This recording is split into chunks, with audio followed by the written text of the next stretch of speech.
What's up guys, NepentheZ here and welcome back to another video on the channel. Today we are discussing everything we know about FC25. I think there was an FC25 event in Canada, Vancouver, the week just gone. And from that, a few leaks are appearing and there's also already been some leaks. So I'm just going to give you guys a roundup of all of it today, including my opinion on what's there. Of course, if you're enjoying the content, subscribe, feel free to thumbs up. The first thing we're going to start with is something that's been out for a few weeks in terms of knowledge anyway, which is Penta, the new Ultimate Team game mode. I have seen further leaks that it's not called Penta and it's actually going to be called Rush. So when we get some information from EA this week, I believe we'll be able to clarify whether these leaks are right or wrong. And, you know, some of this stuff's really, really interesting to me. So how it works, the game mode is 4 human players plus 1 goalkeeper AI versus 4 humans plus 1 goalkeeper AI. You know, one of the things that FC24 and FIFAs of old have massively missed out on is the social play mode, or just a general social play mode that isn't clubs. You know, one of the reasons why Modern Warfares, the Call of Duties, the Fortnites, the H1Z1s are such massive hits, in spite of the fact that there's no like reward for winning in terms of like, you know, the pack opening or anything, because it's social play, right? Like you get to play with your friends, you get to have a laugh. And I think this is going to be massive for the game. It is going to have rewards. It does say further down we'll get there, but even if it doesn't have rewards, you know, I love playing clubs. Clubs doesn't have the hugest viewer base on social media, but it's got a big cult following. And I think if EA get Rush or Penta right, it could honestly be one of those like game-defining moments that we'll look back on in a few years and be like, oh, when they added that, that was big. You know, they tried adding moments. It was terrible. They've done milestones. They've been generally poor, you know, but they added SBCs. It was a massive hit. They added foot champs. It was a massive hit. They added rivals. Maybe not such a massive hit. You know, of all the things that they've added, evolutions this year, and we've got some evolutions news today as well. Massive hit. So you pick a player from your Ultimate Team club and just control that player. You can group with up to 3 other friends to do the same. You can also choose to do it randomly, dropping with 3 unknown players if you haven't got any friends. However, once this does come, I'll have my Discord set up and ready so we can organize not only rooms for you to just play with other community members, and don't click the Discord link down below at the moment. I think it's an expired link. I will get it updated. And number 2 is we'll run some tournaments as well, which could be quite fun. The pitch will be smaller, adjusted to 5v5. The pitch will have grass and there'll be regular kits. There will be many objectives inside this game mode, and some of them, not all of them, will have requirements like max 75 rating, max 85 pace. This game mode does not replace squad battles. It will be an extra mode inside of Ultimate Team. Squad battles is getting revamped in EAFC 25. Now, squad battles is a really interesting one for me. I personally hate playing against the AI, but I wouldn't mind, like, what I do like doing, like, you know, I've played like FC Mobile and FIFA Mobile over the years, and you do have an online versus mode there, but even then you're playing against the AI, you're not actually playing against your opponent. And I really like it. If EA could get squad battles right, I think the opportunity at least of even shorter halves needs to be there. Let it be 3-minute halves, right? Let us do 10 squad battles games in an hour if we can. Who cares, right?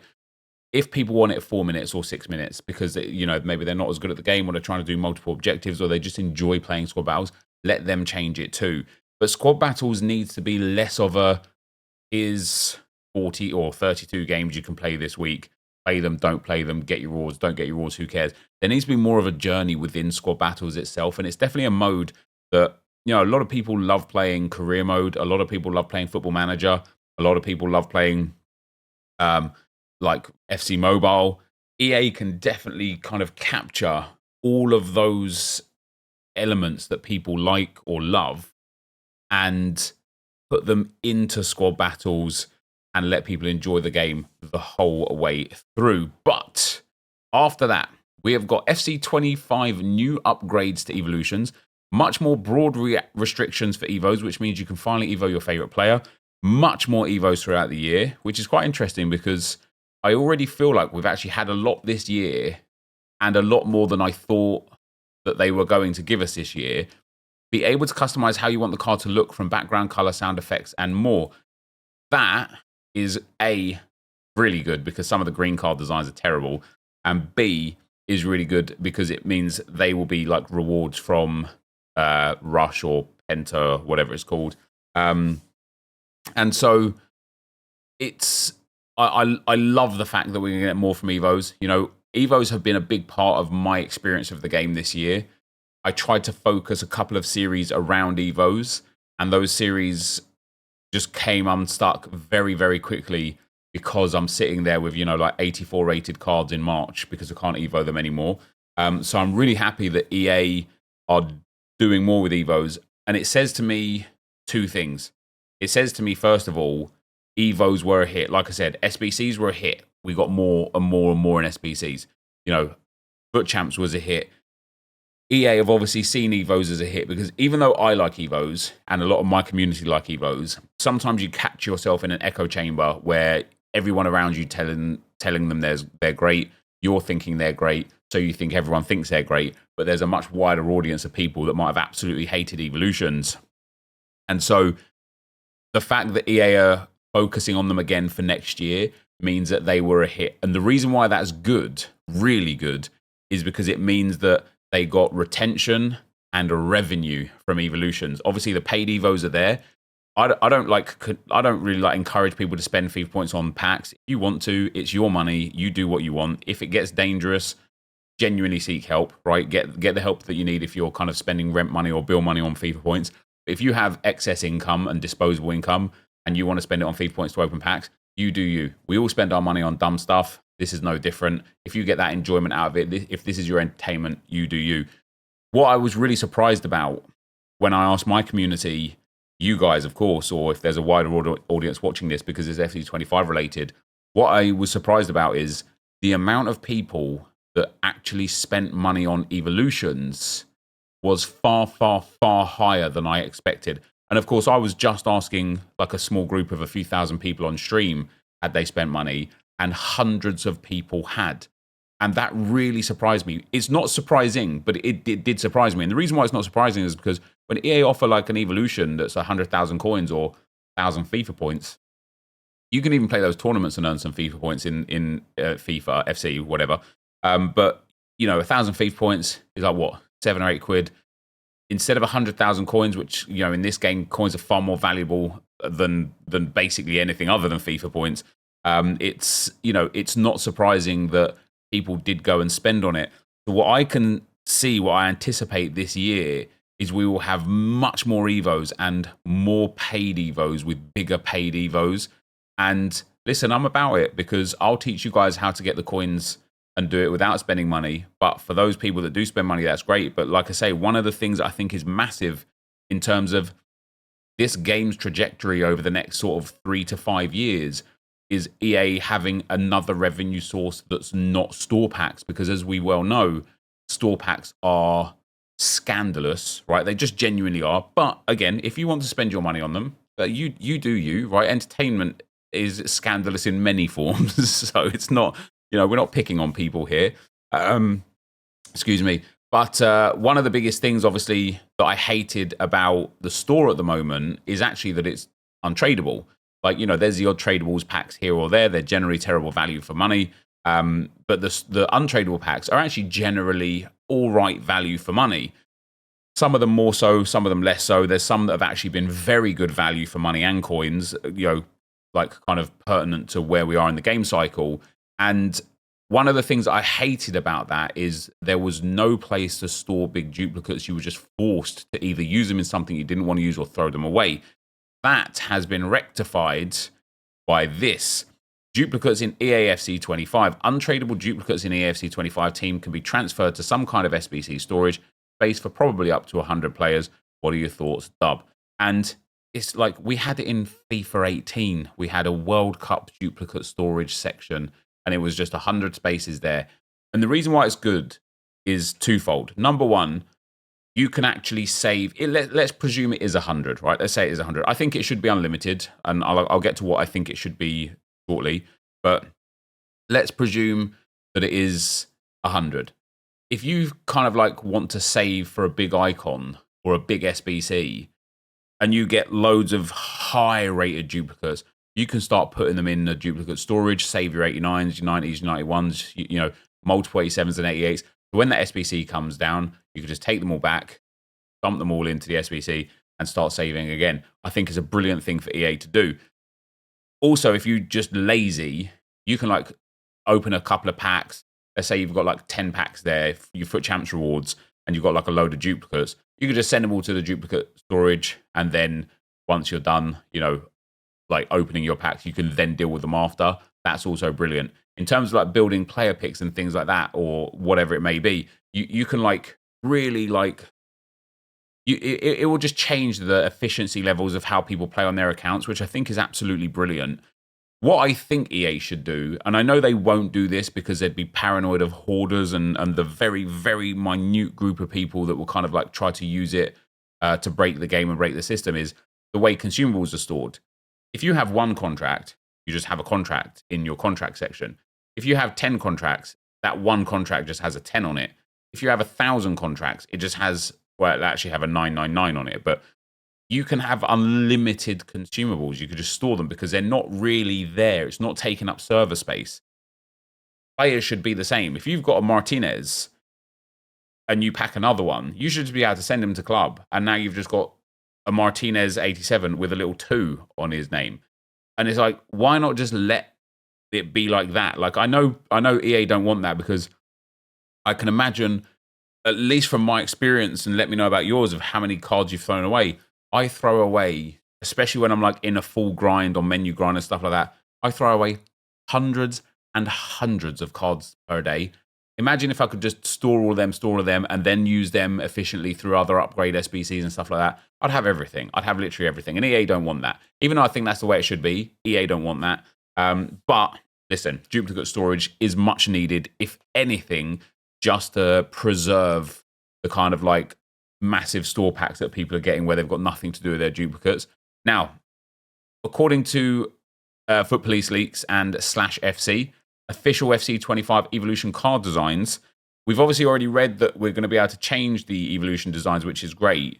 First of all, this is great. I mean, the green one this year is really, really funny, actually, because if you go and look at FIFA 23 cards and content, it looks archaic. It looks like it's like 10 years old. You're like, oh my God, this was only last year's game. These green card designs, when they first came out, I was like, oh, that's sick. That's so sick. Now that we've had them for the year, we've got used to them, we've experienced them, these green card designs are actually awful. They're horrible. Like, one of the things that EA do very, very, very well is card designs. The graphics on EA FC 24 is brilliant. It is fair to say the standard Evolution card design, not so brilliant. The purple one looks good. The red one looks good. And it's just a trim. It's nothing really different. The black one that looks like a Team of the Week looks very good. And there is more information coming on that in a moment. New custom tactics in FC 25. We will have a new way of customizing how our team plays in game, and will give us much more options than the current tactic system. What do you think?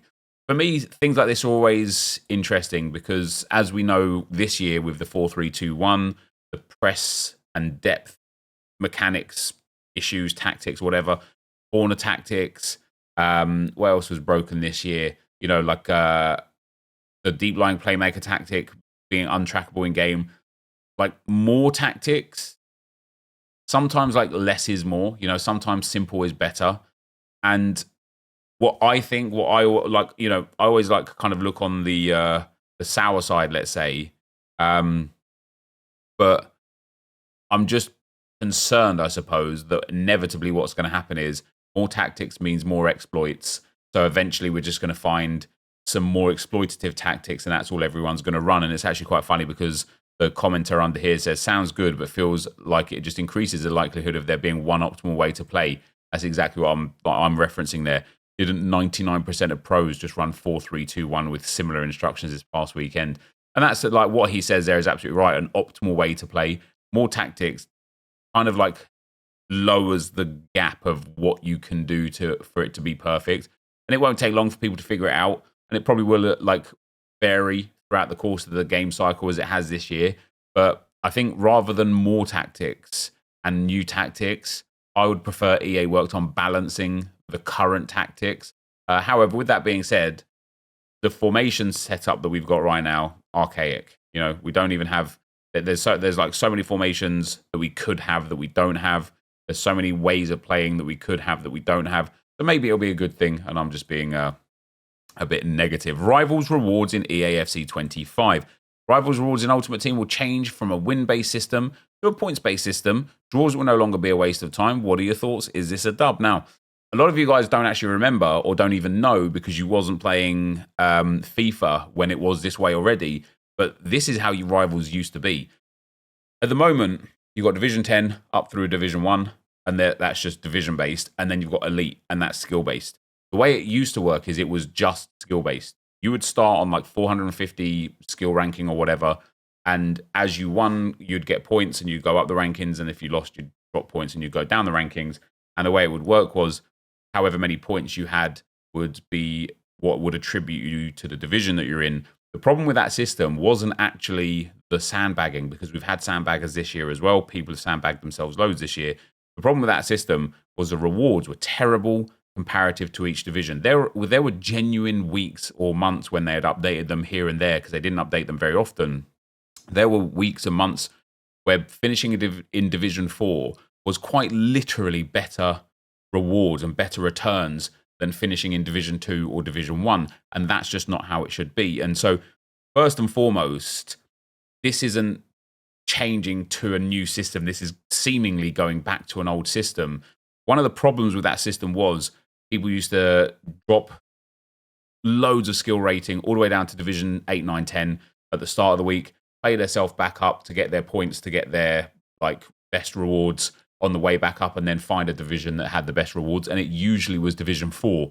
And so it was really, really easy for a high-skilled player to just keep bouncing between 10 and 4 every week. It didn't take much time. What I'd like to hope is that, first of all, they rectify that so you can no longer relegate multiple divisions. And secondly, get into a situation where the rewards are updated far, far more often. You know, at the start of the game cycle, the current squad battles rewards are so worthwhile. The current rivals rewards and current champs rewards are so worthwhile because it's such a massive influx of coins, cards, and packs for your time. As the game cycle goes on and people's teams get built up and their accounts get built up, and we start getting like SBCs, like player picks and special packs and 83x10s that we had in like week 3 this year. The rewards need to change to be adjusted with that kind of like inflation, or let's call it winflation. And it would be really good for EA to kind of take note of that. And it doesn't have to be excessive to the point where we all hit 99 rated cards 3 months into the game. But there's ways and means that they can make it feel like you're still being rewarded for the time that you're spending on the game and the wins that you're getting. And that could be through evolutions. I'd be happy with that. Maybe other people wouldn't. Rather than just some dead rewards like 8 months into the game. However, rivals and squad battles that we've already read were much, much, much in need of revamps and changes. I think champs is as well. And I think there needs to be, as I've spoken about very often, a new or a current mode that is made repeatable. Right? If FUT Champs qualifiers were repeatable, I think I would enjoy this game so much more. I'd try new players, I'd try new teams, because I'd have somewhere to like try without really caring and still be rewarded. So hopefully that they address that next time around as well. The FC 25 Ultimate Edition cover will feature Buffon, Zidane, Bonmati, Beckham, and Bellingham, who is the new cover star. We've also got the official icon card design. Looks brilliant. And again, as we've discussed already in this video, one of the things that EA get right basically every year is the designs, the graphics. They're always brilliant. This icon design looks good. I can imagine, when we get the kind of promo icons, it's going to be like just a play on this card design, which is brilliant. And then we've got the new hero card design. Not look so brilliant. For me personally, what do you think about this one? For me personally, this is, I don't know. It looks like cartoon stadium.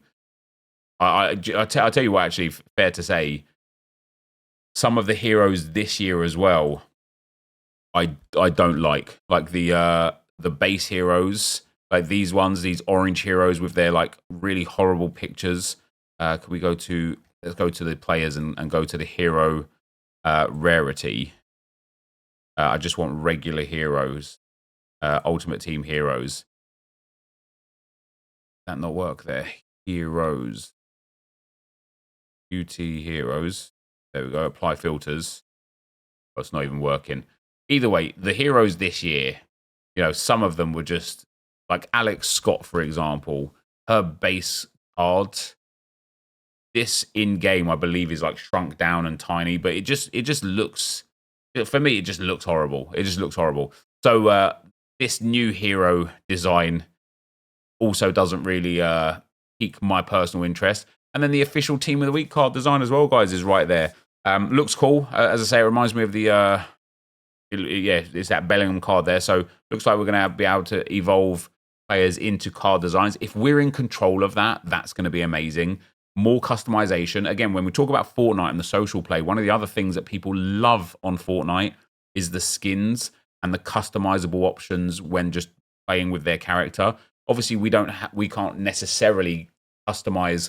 You know, it's not like you could put like Cristiano Ronaldo running around in a Batman suit. That's just never going to happen.